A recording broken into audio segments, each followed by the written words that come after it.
Hello everyone! In this video, I'm going to show you how to create a vault in Revolut. First, open the Revolut app, swipe right on the top menu, and tap on Vaults. Then tap Create Vault. Now choose your goal. Organize my money for managing, spending, or sharing with friends.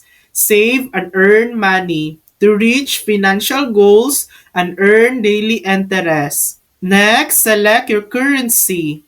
You'll see the interest rate like 2.39% paid daily with no minimum deposit and instant withdrawals.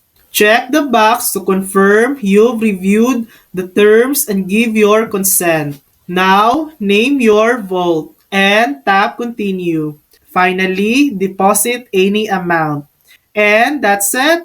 Your vault is ready to grow your savings. Thanks for watching. If this video helped you, please like and subscribe for more helpful tutorials.